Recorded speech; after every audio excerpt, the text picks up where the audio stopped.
Bismillahirrahmanirrahim. Dear students, as you know, today our third lecture, which I am present in front of all of you. In previous lecture, we have discussed about the communication and soft skills, that how we can build these skills in ourselves, right? तो communications and soft skills को लेते हुए ही हमने अपने course को आगे continue करना है, क्योंकि आईटी डिपार्टमेंट मैनेजमेंट कोर्स में यही स्किल्स हमारी पेश रहेंगी। तो जैसे हमने अपने प्रीवियस लेक्चर्स में listening, speaking, reading, writing, thinking, searching, researching and inventing, इन तमाम स्किल्स के बारे में हमने डिस्कशन की और फिर बाकायदा इस पर हमने कन्वर्सेशन भी की क्लास में। तो होप सो कि आप सबको पता चल चुका होगा कि किस तरह से हम इन स्किल्स को डेवलप करके अपने फ्यूचर को ब्राइट बना सकते हैं। तो इसी तरह इन स्किल्स को समझते हुए मैंने आगे जो अपना टॉपिक सेलेक्ट किया कि मैं आप सबके सामने पेश करूं,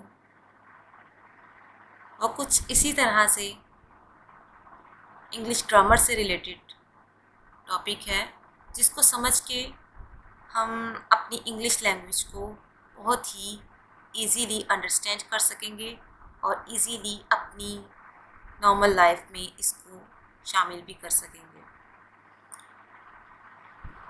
तो स्टूडेंट्स, अगर तो आपकी लिसनिंग पावर्स हमारे साथ साथ रहेंगी तो इंशाअल्लाह बफज़्ल खुदा तो इंशाअल्लाह बफज़्ल खुदा हम इस कोर्स में बहुत कुछ सीखेंगे। तो चलते हैं आज के अपने इस टॉपिक की तरफ। स्टूडेंट्स, मैंने पहले डिसाइड किया था कि मैं आपको एक ओवरव्यू दे दूं, ताकि हम अपने जो सेंटेंसेस होते हैं अपने हमारी कॉमन लैंग्वेज होती है और कॉमन सेंटेंसेस हम यूज़ करते हैं अपने कॉमन लैंग्वेज में, हम उनको यूज़ कर सकें। फिर मुझे महसूस हुआ कि अगर हमने इसको अपने कोर्स में ऐड कर ही लिया है तो एक दफ़ा ओवरव्यू की बजाय थोड़ा सा डिटेल में व्यू दे देना बेहतर होगा। तो ये सोचते हुए मैंने इनको रीडिज़ाइन किया, इन स्लाइड्स को। तो फर्स्ट ऑफ ऑल जो मेरा क्वेश्चन है अभी वो यही है कि व्हाट इज़ वर्ब। आप सबको डिस्प्ले हो रहा होगा स्क्रीन पे what is verb.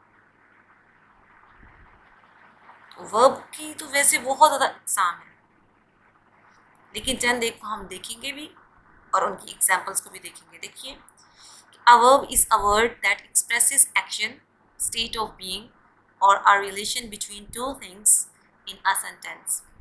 Without verbs, we cannot make a sentence. अब देखिए, जो verb है वो एक ऐसा लफ्ज़ है जो हमारी हालत को, हमारे होने की हालत को और हमारे मतलब दो चीज़ों के दरमियान हमारे रिलेशन को जाहिर करता है। वर्ब उसे कहते हैं। वर्ब उर्दू में हम काम को कहते हैं, फ़ेल को कहते हैं, ठीक है। वर्ब होता है फ़ेल और इसी तरह वर्ब्स होते हैं अफ़आल, यानी फ़ेल की जमा अफ़आल। अब कौन से ऐसे काम जिनको ये जाहिर करता है, जैसे अ फिज़िकल एक्शन, ठीक है, अ mental action, a state of being. अब किस चीज़ को वर्ब कहा जाता है? हमारे जिस्मानी काम को जो हम करते हैं, ज़हनी काम को जो होता है, सेम इसी तरह उस हालत को जो हमारी होती है। अब मैं आपको एग्जांपल देती हूँ इसकी। देखिए, आलिया मेक्स फूड, आलिया खाना बनाती है। अब ये उसका कौन सा काम था? ये उसने फिजिकली किया। तो वर्ब किसने ये किसने जाहिर किया कि आलिया ने ये फिजिकली काम अपना किया? तो ये हमें इस वर्ब ने बताया, मेक्स ने बताया कि आलिया मेक्स फूड। तो ये था फिजिकल एक्शन वर्ब का। ठीक है। सिमिलरली अ मेंटल एक्शन, अब मेंटल एक्शन में Ayesha thinks about her future. अब आप देखिए कि यहाँ पर हमें ज़हनी हालत का किस तरह से पता चला कि ये ज़हनी काम है। बिल्कुल इसी तरह से जो वर्ब हमें बता रहा है, वर्ब बता रहा है हमें क्या ऐसा सोचती है, तो ये उसका ज़हनी काम है। ठीक है। अब इसी तरह a state of being, a state of being, अब किसी की होने की हालत को जाहिर करता है वर्ब। इसकी एग्जांपल क्या है? देखिए, I am Muslim, I am a Muslim girl, मैं एक मुसलमान लड़की हूँ। अब हमारा होना जाहिर किया, तो ये भी एक वर्ब है। ठीक है। तो वर्ब कहते हैं किसी काम को जो हम फिजिकली करते हैं, किसी मेंटल एक्शन को जो हम जहनी तौर पर करते हैं, या फिर हमारी होने की हालत को। ठीक है। वर्ब की तो आपको समझ आ चुकी होगी कि वर्ब क्या है बेसिकली। नेक्स्ट देखिए कि टाइप्स ऑफ वर्ब्स क्या हैं। अब वर्ब्स की डिफरेंट टाइप्स हैं। वैसे तो इसकी टाइप्स आई थिंक सो 9 हैं, बट मैंने जो मुझे लगा कि इम्पॉर्टेंट हैं और आप तक पहुंचनी चाहिए, मैंने उनको ही जस्ट ऐड किया। अब जो वर्ब्स की टाइप्स हैं, यानी काम की, हम जो काम करते हैं उनकी भी तो एग्ज़ाम होती है ना आगे से, तो जो उनकी एग्ज़ाम है मैंने उनको डिफरेंट स्टाइल में और डिफरेंट एग्जांपल्स के साथ आप सबके सामने लाई। उनमें से कुछ आपके सामने पेश हैं। Action verbs, auxiliary verbs, modal verbs, regular verbs, irregular verbs, infinitive verbs. अब देखिए, हम इनको देखते हैं वन बाय वन कि ये एक्चुअली इनका रोल क्या है और ये कौन से वर्ब्स होते हैं। एक्शन वर्ब्स, अब देखिए एक्शन वर्ब्स क्या हैं। Action verbs tell us about the action by the subject in the sentence। अब जो एक्शन वर्ब्स हैं वो हमें सेंटेंस के अंदर सब्जेक्ट का एक्शन बताते हैं कि सब्जेक्ट जो है काम करने वाला है, जो काम करने वाला है वो क्या कर रहा है, उसका एक्शन बताते हैं। ठीक है। अब फॉर एग्जांपल मैंने आपको पहले भी बताया था, यानी उठना, बैठना, खाना, पीना, ये सारे क्या थे? एक्शंस थे। ठीक है। तो देखिए, do, go, eat, come, play, laugh, weep, etc। अब देखिए ETC, बहुत स्टूडेंट्स को पता नहीं होता कि ये ETC की फुल फॉर्म क्या होती है, तो ये इसलिए मैंने ब्रैकेट में भी लिख दिया कि एटसेट्रा इसको कहा जाता है। अगर किसी को नहीं भी पता होगा तो उसके लिए फ़ायदा हो जाएगा। अब देखिए, do, go, eat, come, play, laugh, इस तरह के जितने भी आएंगे, जैसे मैंने आपको बताया था, उठना, बैठना, खाना, पीना, खेलना, रोना, हंसना, जागना, लेटना, ये सब क्या है? ये एक्शन वर्ब्स हैं। इनको हम परफॉर्म कर रहे हैं ना। ठीक है। एक्शन कर रहे हैं ना, तो ये एक्शन वर्ब्स हैं। अब देखिए इसकी एग्जांपल देखिए, Hina plays badminton, Hina plays badminton. अब हिना जो करती है, एक्शन कौन सा कर रही है? खेलना, उसका एक एक्शन है, तो ये एक्शन वर्ब्स हैं। ठीक है। इकरा ईट्स फूड, इकरा क्या करती है? खाना खाती है, खाना उसका क्या है? एक्शन वर्ब है, एक्शन करती है ना वो, इसमें मतलब उसका ये एक्शन है, ये उसका अमल है ना। तो जिस अमल को हम देख रहे हैं इस वक्त, वो सब्जेक्ट का अमल है। ठीक है। आगे है, they are going to university, वो यूनिवर्सिटी जा रही हैं, ये जा रही हैं। तो ये जो जाना है, ये क्या है? ये भी एक्शन है, अमल है, उनका काम कर रहे हैं ना, तो ये है एक्शन वर्ब्स। होप सो आपको इसकी समझ आ चुकी होगी। नेक्स्ट देखिए, ऑक्सिलरी वर्ब्स, ये बहुत ही इम्पॉर्टेंट वर्ब्स हैं और इसीलिए मैंने सोचा कि आपको इनके बारे में पता होना ज़रूरी है।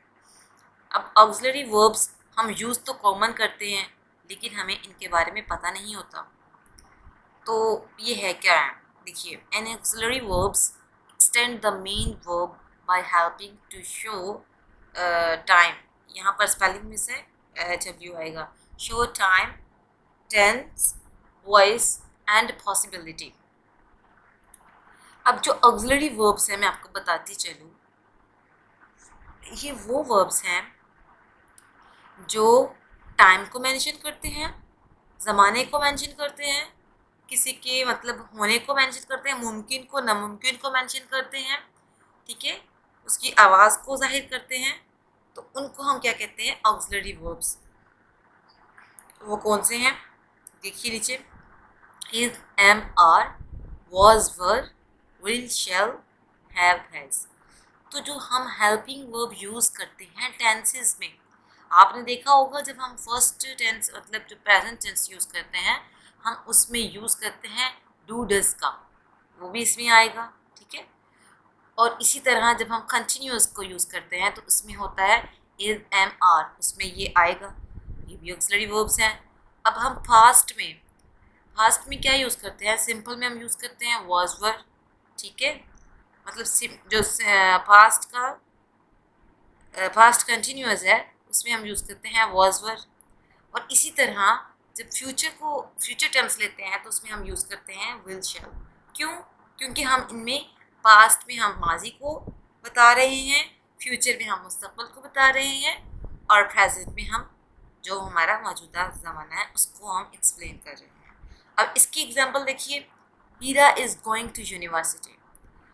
हीरा स्कूल जा रही है या यूनिवर्सिटी जा रही है, ठीक है। तो ये क्या है, उसका जाना, ये अभी हम प्रेजेंट को मेंशन कर रहे हैं, कंटिन्यूअस है, ठीक है, टाइम को मेंशन कर रहा है। अब हीना वाज लर्निंग लेसन, हीना सबक याद कर रही थी। अभी ये जो थी इसने हमें बताया कि ये पास्ट की बात हो रही है, माजी की है ना, तो इससे पता चला हमें कि ये माजी की बात। अब ऑक्सिलरी वर्ब्स जो हैं वो मैंने यहाँ पर मेंशन कर दी, ये आप देख लीजिए। और इसी तरह we will become a good speaker. अब जो विल है इसने मेंशन किया, मुस्तकबिल है ना, इसमें मेंशन हो रहा, तो इसने भी मेंशन कर दिया, हमारा फ्यूचर है इसमें नज़र आ रहा है, तो इससे भी हमें पता चल गया। तो जो ऑक्सिलरी वर्ब्स हैं वो हमेशा किसको शो करते हैं, टाइम को, टेंसेस को, पॉसिबिलिटी को एंड वॉइस को। नेक्स्ट देखिए, अब मॉडल वर्ब्स हैं। मॉडल वर्ब्स कौन से होते हैं, modal verbs show possibility, intent, ability, or necessity because they are a type of auxiliary verb, helper verb. They are used together with the main verb of the sentence. अब जो ये verbs हैं ये भी बहुत common use होते हैं। अब ये किस चीज़ को जाहिर करते हैं, ये भी हमारे किसी चीज़ की होने की जो मुमकिन अलामत होती है उसको जाहिर करते हैं, हमारी काबिलियत को जाहिर करते हैं, हमारी ज़रूरत को बताते हैं, ठीक है। और ये भी किसकी फॉर्म है, मतलब किसकी तरह के साथ किस तरह से मैच होते हैं, ये भी ऑक्सिलरी वर्ब के साथ मिलते जुलते होते हैं, मतलब ऑक्सिलरी वर्ब को हम हेल्पिंग वर्ब्स भी कहते हैं, ठीक है। तो ये सेंटेंसेस के दरमियान में भी यूज़ होते हैं, जैसे can, could, may, might, should, would, will, must. ये जितने भी वर्ब्स हैं ये मॉडल वर्ब्स हैं, ये बहुत कॉमन यूज़ होते हैं। I can do it, Hina can play the football, these और ऑल थिंग्स। तो जितने भी ये सेंटेंसेस हैं, जितने भी ये वर्ड्स हैं आप देख रहे हैं, ये सब कौन से हैं, ये मॉडल वर्ब्स हैं, ठीक है। इसकी एग्जांपल देख लेते हैं हम। इसका एग्जांपल देखें, Saba could not make an assignment.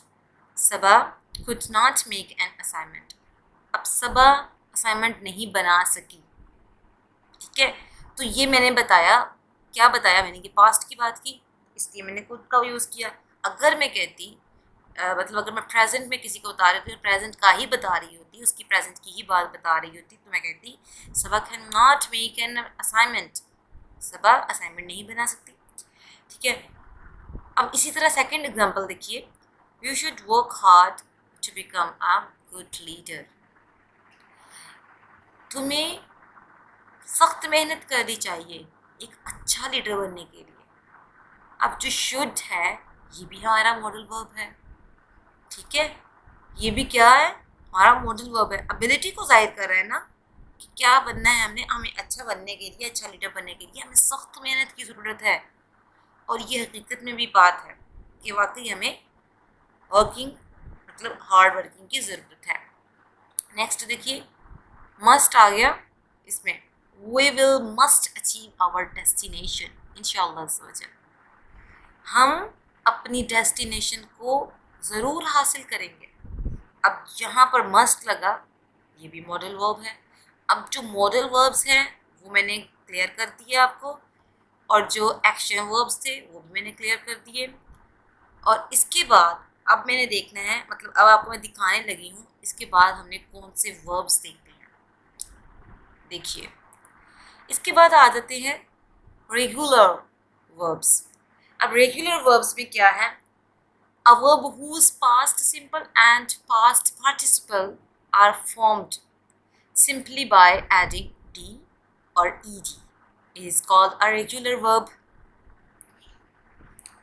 अब जो जो ये जो पास्ट सिंपल और पास्ट पार्टिसिपल है ना, हम रेगुलर वर्ब उनको कहते हैं जब हम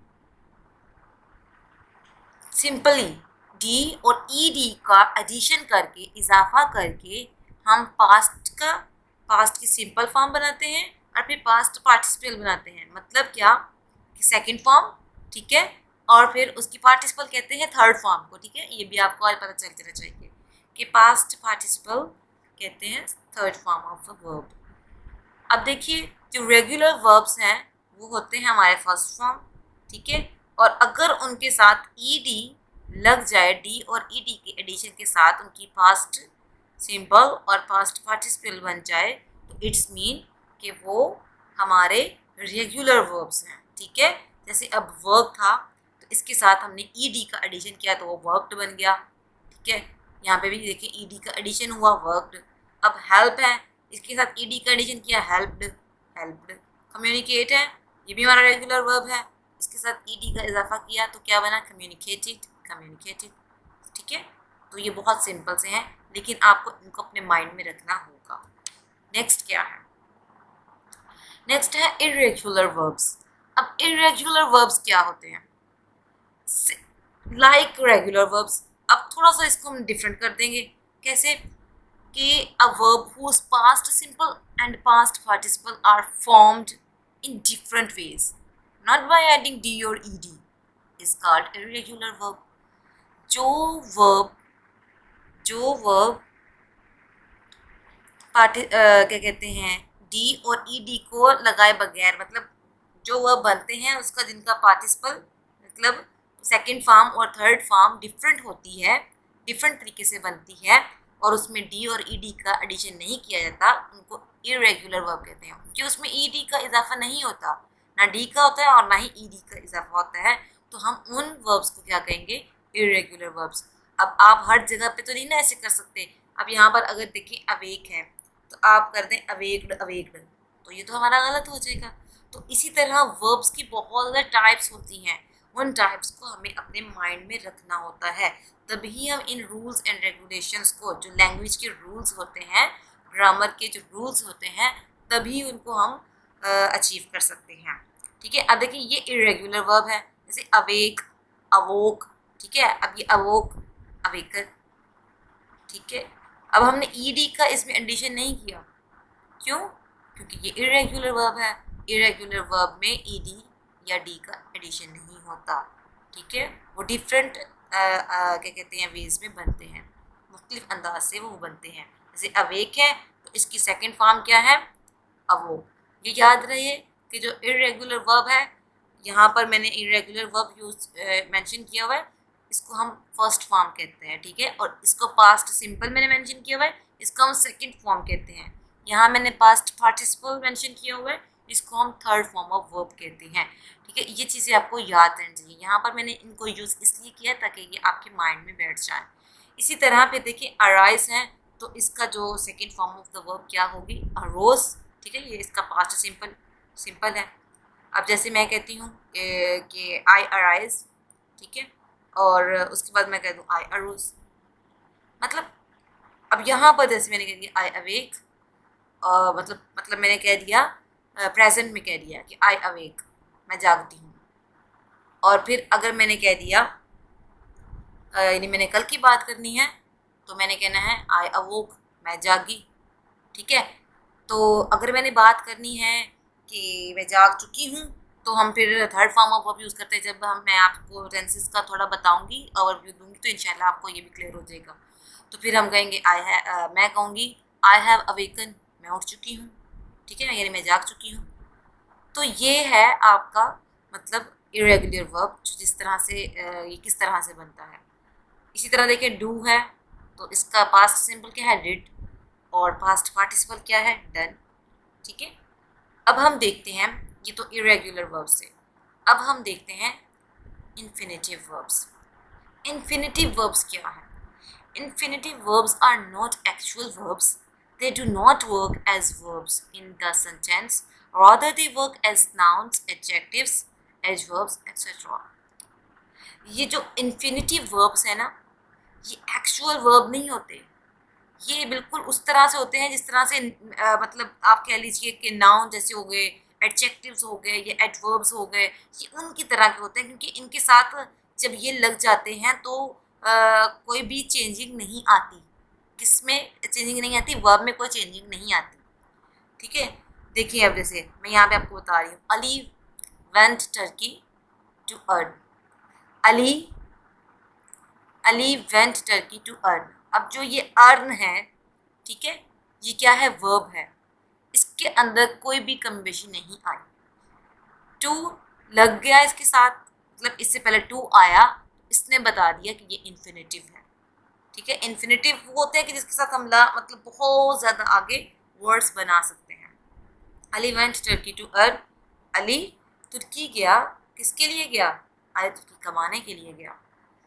फिर अब देखिए जो इन्फिनेटिव वर्ब्स हैं, उनको जब वो लग जाते हैं तो उनका मीनिंग चेंज नहीं होता। अब इसी तरह देखें, अब जब जेरेंट फॉर्म में ये लगेंगे, जेरेंट कहते हैं जब आईएनजी का इजाफा हो जाए एक वर्ब के साथ, जैसे अब ये रीड है, इसके साथ आईएनजी का इजाफा हो गया है, एडिशन हो गया है, तो ये बन गए हैं, अब ये जेरेंट फॉर्म बन गई है रीडिंग। ठीक है, तो रीडिंग बुक्स, किताबें पढ़ना, इज अ गुड हैबिट। अब ये भी एक इन्फिनेटिव वर्ब है, इसमें रीडिंग में कोई चेंजिंग नहीं आई किसी किस्म की भी। ठीक है, तो ये क्या है, इन्फिनेटिव वर्ब है। Reading books is a good habit. अब you have a broken pen, you have a broken pen, आपके पास टूटा हुआ पेन है।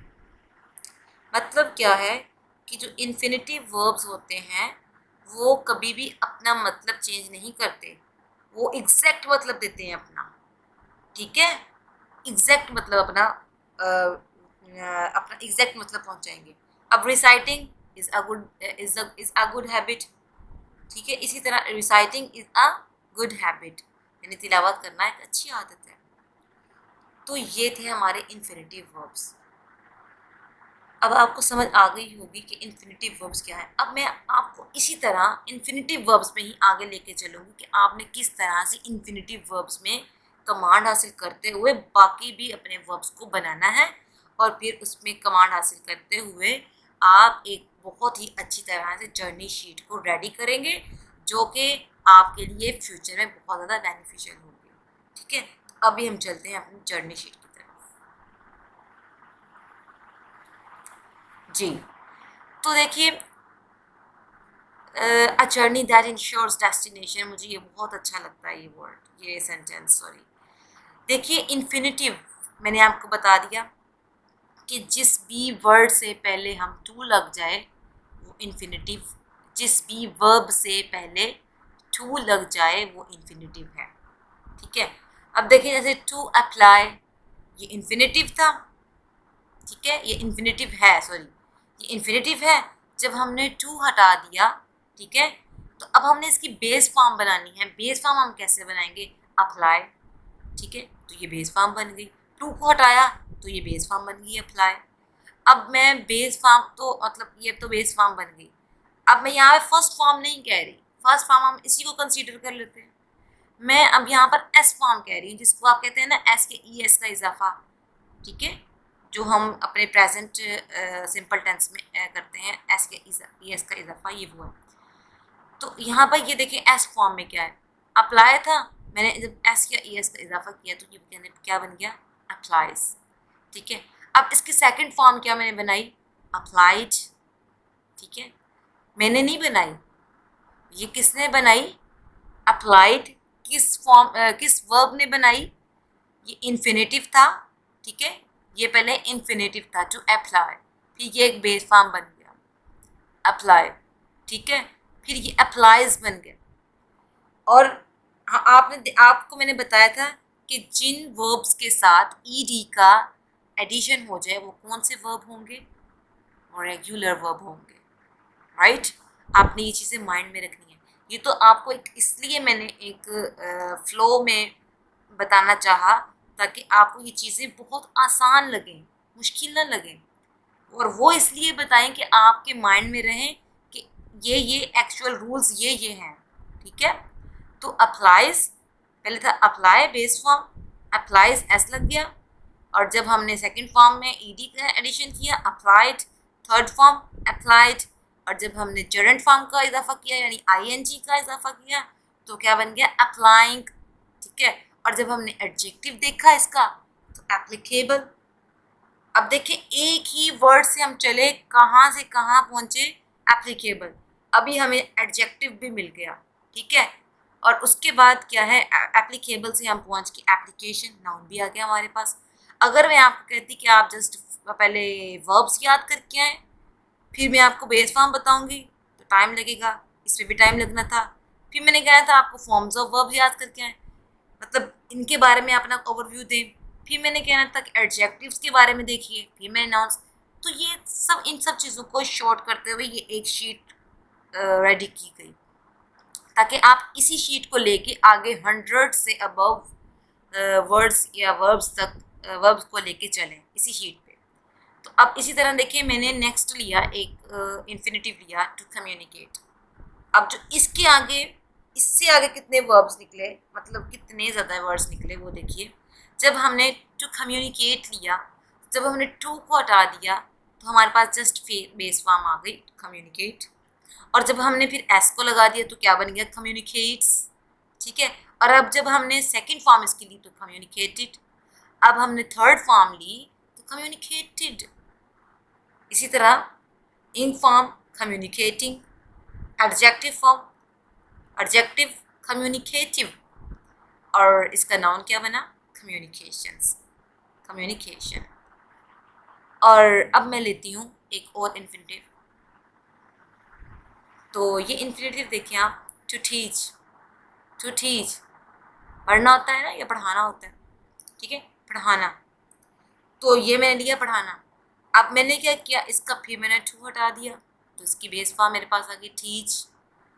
ठीक है, अब टीचिस, टीचिस पढ़ाता है, ये आ गया। अब ये क्या है, इसकी सेकंड फॉर्म। अब ऊपर तो हमारे पास ईडी हमें बता रही है कि हमारा ये रेगुलर वर्ब है। ठीक है, हमें इसने बता दिया, ईडी ने रेगुलर वर्ब यहाँ पे आ गया। अब यहाँ से हमें क्या पता चल रहा है, यहाँ से हमें पता चल रहा है कि ये इरेगुलर वर्ब है। पहले तो ये इन्फिनिटिव वर्ब्स है ना, उनके साथ तो चेंजिंग ही नहीं आती, ज़्यादा डिटेल में नहीं जाएंगे हम। तो ये इरेगुलर वर्ब आ गई। हमने ये देखना है कि हम किस तरह से अपने सेंटेंसेस को क्रिएट कर रहे हैं, किस तरह से वर्ब्स को क्रिएट कर रहे हैं, वर्ड्स में से वर्ड्स निकाल रहे हैं। हमने ये देखना है कि ये कोई मुश्किल चीज़ नहीं है। देखिए आराम से भी निकल रहे हैं और हमारे कॉन्सेप्ट भी क्लियर हो रहे हैं। कॉन्सेप्ट बनाना है ना हमने, तो देखिए अब ये टू टीच था, बेस फॉर्म आ गई टीच, एस फॉर्म आ गई टीचिस, सेकेंड फॉर्म आ गई टॉट, फिर थर्ड फॉर्म आ गई टॉट, फिर इंक फॉर्म आ गई टीचिंग, एडजेक्टिव क्या आ गया, टीचेबल, और इसका नाम क्या आ गया, टीचर। ठीक है, और इसी तरह टू रीड, फिर base form read, S form reads, और सेकंड फॉर्म इसकी स्पेलिंग तो इसकी मतलब इसको स्पेल तो सेम किया जाता है लेकिन इसकी प्रोनाउंसिएशन चेंज है। तो वो इसकी प्रोनाउंसिएशन आपने हमेशा ख्याल रखना है। जो फर्स्ट फॉर्म होती है वो होती है रीड, और सेकंड फॉर्म रेड। जो प्रोनाउंसिएशन है, लिखने में आप रीड ही लिखेंगे इसको, लेकिन जब प्रोनाउंस करेंगे तो आपने इसको हमेशा रेड करना है, रेड। ठीक है, रेड, रीड।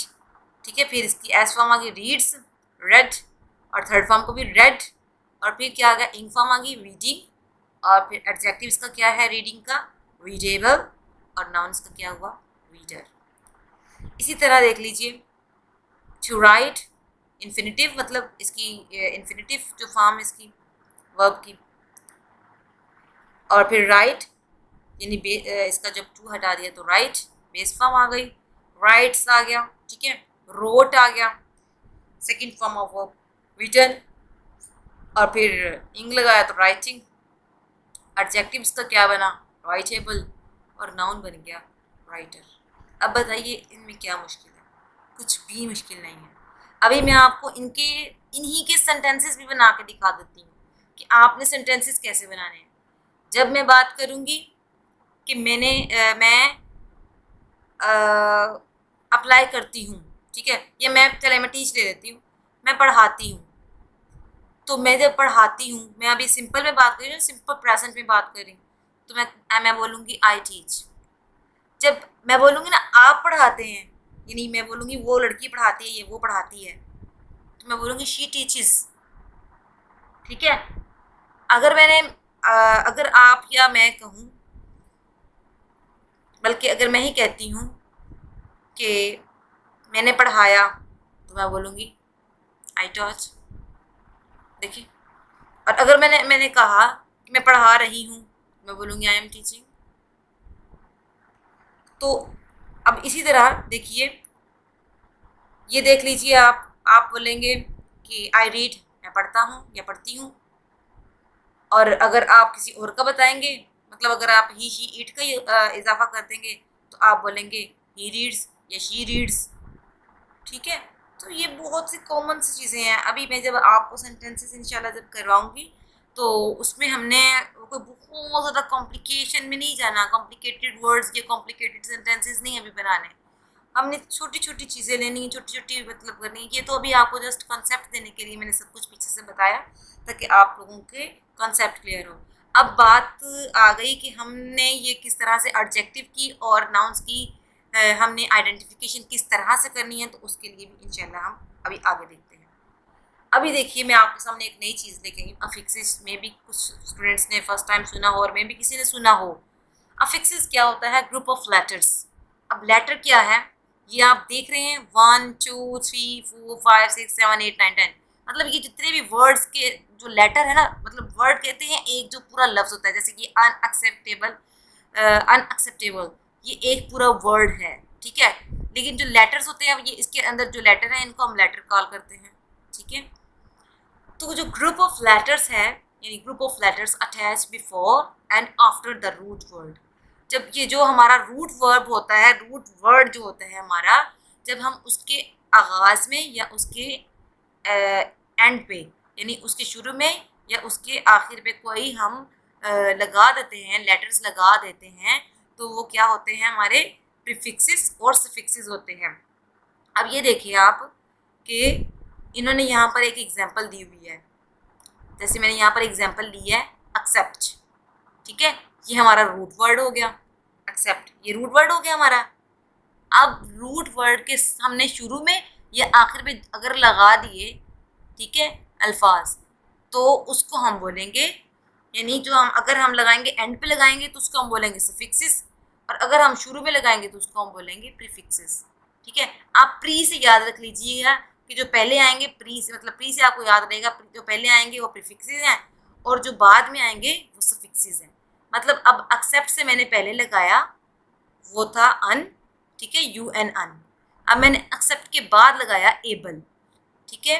मतलब क्या है कि जब हम शुरू या एंड पे लेटर्स लगा देते हैं और उनका मतलब चेंज कर देते हैं, उनका मतलब चेंज हो जाता है, उनको हम कहते हैं प्रीफिक्सेस या सफिक्सेस, यानी अफिक्सेस कहते हैं, ठीक है। इन दोनों के मजमूए को, मतलब प्रीफिक्सेस और सफिक्सेस के मजमूए को हम कहते हैं अफिक्सेस। अफिक्सेस जब भी आपसे पूछा जाएगा तो आपने बताना है कि अफिक्सेस कहते हैं प्रीफिक्सेस को और सफिक्सेस को। प्रीफिक्सेस वो होते हैं जो वर्ड के शुरू में लगते हैं, और सफिक्सेस वो होते हैं जो वर्ड के रूट वर्ड के एंड पे लगते हैं, ठीक है। होप सो कि आपको समझ आ चुकी होगी। अब देखिए पहले था ये एक्सेप्ट, ये एक अकेला मतलब था, मतलब वर्ड था और इसका मतलब था कि मानना, यानी मानना, ठीक है। तो जब हमने कर लिया एक्सेप्टेबल कर लिया, ठीक है, सफिक्स लगा दिया, सिर्फ सफिक्स लगा दिया ना, ये भी सफिक्स लगाए, अभी मैंने अभी इसको नहीं लगाया, आप इसी को देखिएगा सिर्फ। जब हमने एबल लगा दिया साथ, तो एक्सेप्टेबल बन गया, ठीक है। एक्सेप्टेबल तो क्या बन गया,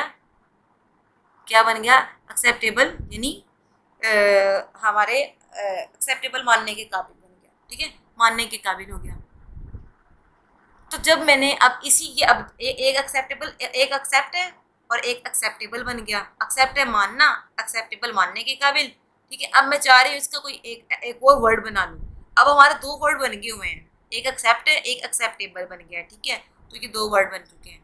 अब मैं चाह रही हूँ एक और वर्ड बन जाए, तो मैं यहाँ पर जब मैंने प्रीफिक्स लगाया अन लगा के, तो वो बन गया अनएक्सेप्टेबल। अब आपको समझ आ चुकी होगी कि हम जब प्रीफिक्सेस का या सफिक्सेस का यूज़ करते हैं तो वो हमारे रूट वर्ड का मीनिंग चेंज कर देते हैं, उसका मतलब बिल्कुल चेंज कर देते हैं। अब ये पहले था मानना, फिर मानने के काबिल, जब मैंने अनएक्सेप्टेबल कर दिया तो वो आ गया कि बिल्कुल भी मानने के काबिल नहीं है, ठीक है। ये जब क्या कहते हैं, जो होते हैं ना, ये जो प्रीफिक्सेस और सफिक्सेस होते हैं, ये इनका अपना तो कोई मीनिंग नहीं होता, लेकिन जब ये किसी रूट वर्ड के साथ लग जाते हैं तो ये एक मीनिंग देते हैं। ये बात आप लोगों ने याद रखनी है, ठीक है। अब यहाँ पे प्रीफिक्सेस का इन्होंने जो प्रीफिक्सेस है मैंने इसमें बताया हुआ है, a group of letters placed before the root word, ठीक है।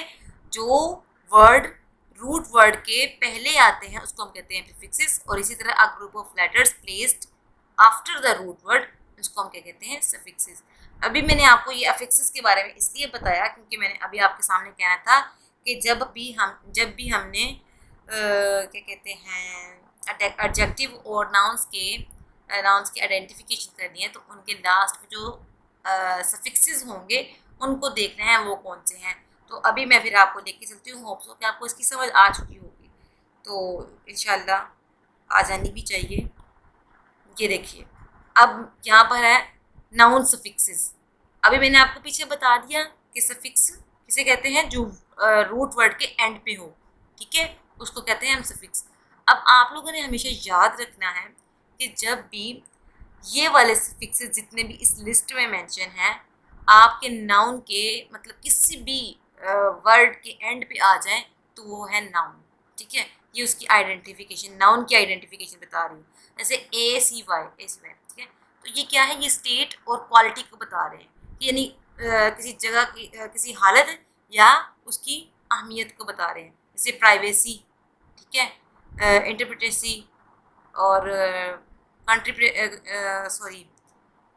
प्राइवेसी, और इसी तरह के कुछ वर्ड्स एट अ टाइम तो माइंड में नहीं आते। और इस तरह से ये देखिए ए एल, जैसे the act of connected with, ठीक है, यानी किसी का एक्शन जो होता है, जैसे अप्रूवल, मेडिकल, फिजिकल, मैकेनिकल, ठीक है। ये सारे जो जितने भी जिनके आगे ए एल आएगा तो ये हमें नाउन की वो करवा रहे हैं, आइडेंटिफिकेशन करवा रहे हैं। अब देखिए ए एन सी ई आए अगर, या ई एन सी ई आए यानी एंस इंस, तो ये भी क्या है, एक्शन और सीरीज ऑफ एक्शन, मतलब एक्शन का बताते हैं, अमल का बताते हैं, या बहुत जो अमल हमने किए होते हैं उनके बारे में बताते हैं। जैसे परफॉर्मेंस, ठीक है, वायलेंस, टर्बुलेंस, इम्पोर्टेंस, ठीक है। इस तरह के जितने भी वर्ड्स आएंगे एंस एंस वाले, तो जिनके एंड पे एंस आएगा उससे आपको पता चल जाएगा ये नाउन है। अब डॉम जिसके एंड पे आए तो ये बताते हैं प्लेस और स्टेट ऑफ बीइंग। तो मैंने वैसे ही लिखी है ये वाली मीनिंग्स वगैरह के, ताकि आप लोगों को थोड़ी हेल्प हो जाए। और ढूंढने तो ऐसे आप लोगों ने खुद ही है, डिक्शनरी से जाके ढूंढें, गूगल से ढूंढें, जहाँ से मर्जी देखिए। आप लोगों को वर्क हार्ड करना है। अगर आप लोग वर्क हार्ड नहीं करेंगे तो आप कभी भी कुछ नहीं सीख पाएंगे, क्योंकि हमेशा हमारी जो भी हमारी सक्सेस का, हमारी अचीवमेंट्स का राज ही वर्क हार्ड है। यानी जब तक हम हार्ड वर्किंग नहीं करेंगे तब तक हम अपने यानी गोल्स को अचीव नहीं कर पाएंगे।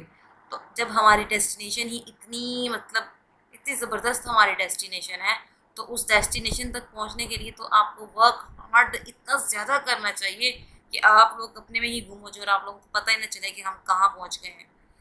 और इतनी लगन से काम करें कि बस कह दें, आप कह दें कि आपको लगे कि या हम नहीं तो ये काम नहीं, यानी इतनी मोहब्बत से काम करें, चाहे वो कोई भी काम है, स्टडी से रिलेटेड कोई भी चीज़ है, आप जब भी करने लगे तो उसको मोहब्बत से करें, फिर ही वो होगी आपसे। अगर आप उसको एज अ एनिमी देखेंगे, यानी अपना दुश्मन देखेंगे कि ये क्या मेरे सर पे एक नई बला आ गई है, तो फिर आप उसको नहीं कर पाएंगे कभी भी। ठीक है, इसी तरह किसी मतलब जो ये अब ये देखें ना, ये सारे सफिक्सेस हैं, इनका अपना तो कोई मतलब नहीं होता, लेकिन जब ये वर्ड के साथ लग जाते हैं तो ये एक बहुत अच्छा मीनिंग देते हैं।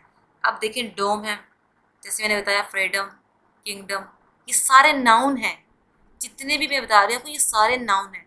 नाउन की एग्जांपल्स तो बहुत होता है। अब उनको मैं लेके चलूँ, आपको मैं मतलब सजेस्ट करूँगी कि आप ज़रूर नाउन की एग्जांपल्स भी देखें, उनके डेफिनेशंस भी देखें, ताकि आप लोगों के कॉन्सेप्ट क्लियर हो जाए। अगर मैं अब जैसे कॉमन नाउन, जो प्लूरल नाउन, दूसरे नाउन जितने भी हैं, अगर इनको मैं अब लेके चलूँ और इनको बताऊँ वन बाय वन, तो फिर बहुत टाइम हो जाएगा। तो हमारे कोर्स में आगे बहुत ज़्यादा चीज़ें भी करने वाली हैं। ये तो जस्ट स्टार्ट है आप लोगों का। ठीक है, तो इसके बाद आप देखना है कि जैसे जिन वर्ड्स के एंड पे, ई आर और ओ आर आते हो, वो भी हमारे नाउन हैं। जैसे ट्रेनर, प्रोटेक्टर, इंस्पेक्टर। ठीक है, इन सब चीज़ों को आपने माइंड में रखना है और फाइंड आउट करना है, सर्च करनी है, जितनी हो सके सर्च करनी है। सर्च कर करके डिक्शनरीज खाली कर दें। गूगल्स को भी आप इस तरह कर दें कि गूगल्स भी ज़रा आप सबसे पनाह मांगे कि ये कौन से नए रिसर्चर आ गए हैं, क्योंकि जब तक आप रिसर्च नहीं करेंगे तब तक आप कुछ भी हासिल नहीं कर पाएंगे। ये हमारा एक, आप कह लें कि रिसर्च एक हमारा की ऑब्जेक्ट है। ठीक है, हमारी सक्सेस की है। जब तक हम इस की को अप्लाई नहीं करेंगे तब तक हमें सक्सेस नहीं हो सकती। तो रिसर्च करें, ज़्यादा से ज़्यादा रिसर्च करें, तो इंशाल्लाह अज़्ज़वजल आप सबको ये सब चीज़ें बहुत आसान लगेंगी और बहुत जल्द आ जाएंगी। मेरे से तो जितना हो सकता था मैंने आप सबके लिए किया, और इंशाल्लाह अज़्ज़वजल आगे भी करती रहूँगी। नेक्स्ट देखें, इज़्म है। इज़्म, इसके एंड पे आई एस एम आ जाए तो आपने क्या करना है, समझ जाना है कि ये भी नाउन है। ठीक है, जैसे कम्युनिज्म, टेररिज्म, और भी बहुत सारे इज़्म हैं, आपने ढूंढ लेने हैं। ठीक है, जैसे आई एस टी, अब जिसके एंड पे आई एस टी आ जाए, ठीक है, वो भी इसी तरह है। जैसे पाइनिस्ट, लिंग्विस्ट, साइंटिस्ट। ठीक है, ये सारे क्या हैं, नाउन। मैं आपको बता रही, नाउन की पहचान है ये सारे। अब टी वाई मेंट, नेस, शिप, आयोन, एशियन, जितने भी हैं। ठीक है, अब देखिए इसमें लीगलिटी, ब्रूटलिटी, आर्गूमेंट, स्टेटमेंट। ठीक है, इम्प्रूवमेंट। अब यहाँ पर हैप्पीनेस है, हैप्पीनेस, शार्पनेस। ठीक है, अब यहाँ पे फेलोशिप है। देखिए ना, यहाँ पे शिप इन्होंने बता दिया कि एक शिप आ जाएगा तो भी सब में जहाँ पे भी शिप नजर आया तो वो क्या है, नाउन है। Fellowship, friendship, relationship. ठीक है, और इसी तरह ऑब्सेशन, डिस्टोरेशन, और एब्रीवेशन। मतलब जितने भी ये वर्ड्स आ जाएंगे, तो ये जितने भी हैं सफिक्सेस आपको मिल जाएंगे नाउन के, तो आप समझ जाइएगा कि ये आपके नाउन है। ये आपको जस्ट आइडेंटिफिकेशन के लिए दे रही हूँ, याद करने की ज़रूरत नहीं है। बस आप लोगों ने जब देखना है कि ये आ रहे हैं तो समझ जाना कि ये नाउन ही है, हम इसको नाउन मतलब एज अ नाउन यूज़ कर सकते हैं। नेक्स्ट देखिए, अब सफिक्सेस है। सफिक्सेस में क्या है, आप लोगों को बताना है कि सफिक्सेस कैसे और किस तरह से, मतलब सफिक्सेस, सॉरी मैं आपको बता रही थी कि सफिक्सेस जो हैं, ये वही जो मैं आपको भी पीछे बता के आई हूँ कि सफिक्सेस जो वर्ड के एंड पे आते हैं वो होते हैं। ठीक है, जिनका अपना तो कोई मीनिंग नहीं होता, लेकिन जब वो किसी के साथ मिल जाते हैं तो वो एक बहुत अच्छा मीनिंग देते हैं। तो अब एडजेक्टिव के सफिक्सेस देखने लगे हैं हम। तो उसमें देखें, एबल है। ठीक है, ई एन है, इन है, फुल है, IBLE है, इश है, लेस है, लाइक है, ऑस है, सम है। देखें एबल में है कि इन्फ्लेटेबल, वोलन, और फुल में देखिए ब्यूटीफुल, और एबिलिटी में देखें, सॉरी एबल में देखें फ्लेक्सिबल, फ्लेक्सिबल, फ्लेक्सिबल और रिलैक्सेबल।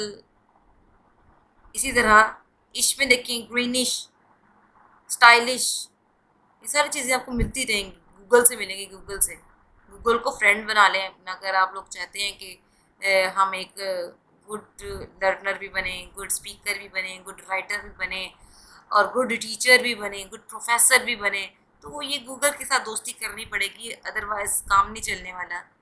एक टीचर आपको बहुत कुछ नहीं सिखा सकता, ठीक है। जब तक आपकी रिसर्च नहीं स्टार्ट होगी तब तक आप कुछ भी नहीं स्टार्ट कर सकते, क्योंकि आप रिसर्च करेंगे तो कुछ नया खुद से ईजाद करेंगे। ऐसे तो आप अगर किसी के ऊपर पढ़ लेंगे तो कभी भी नहीं कर पाएंगे, लेकिन एक टीचर आपको बहुत अच्छा गाइड ज़रूर कर सकता है। तो मेरी कोशिश है कि आप सब इंशाल्लाह अज़्ज़ वजल बहुत अच्छा सीखें, बहुत अच्छा सीखें कि कल फ्यूचर में आप लोग बहुत अच्छे अल्फाज के साथ याद रखें। इसी तरह देखिए अब सम में जैसे कॉल्सम, ट्रबलसम, इस तरह के जितने भी सम आए आप समझ जाइएगा कि भाई ये एडजेक्टिव्स हैं, ठीक है। अब ये एडजेक्टिव्स की एग्जांपल्स हैं। अब मैंने जो आपको कल आपके साथ डिस्कस करना है वो हमारा होगा सेंटेंसेस पे, ठीक है। सेंटेंसेस पे हम करेंगे और मैं कोशिश करूँगी कि कल आपका वाइंड अप कर दूँ, क्योंकि कल संडे है तो इंशाल्लाह अज़्ज़ वजल हम उसको करके कंप्लीट वाइंड अप कर देंगे, ताकि आपकी नेक्स्ट वीक से फिर कंप्यूटर की क्लासेस स्टार्ट हो सके। अब इंग्लिश की जितना हो सकता है हम इसी में वाइंड अप करेंगे, और फिर इंशाल्लाह सेंटेंसेस हमारे साथ साथ चलते रहेंगे। तो आज के लिए आप सबका इतना ही था, काफ़ी इतना ही है आप सबके लिए। तो उम्मीद है आप सबको बहुत अच्छी समझ आई होगी, और अगर किसी चीज़ की नहीं समझ आई तो आप सब मुझसे पूछ भी सकते हैं दोबारा। Don't worry, and thank you so much.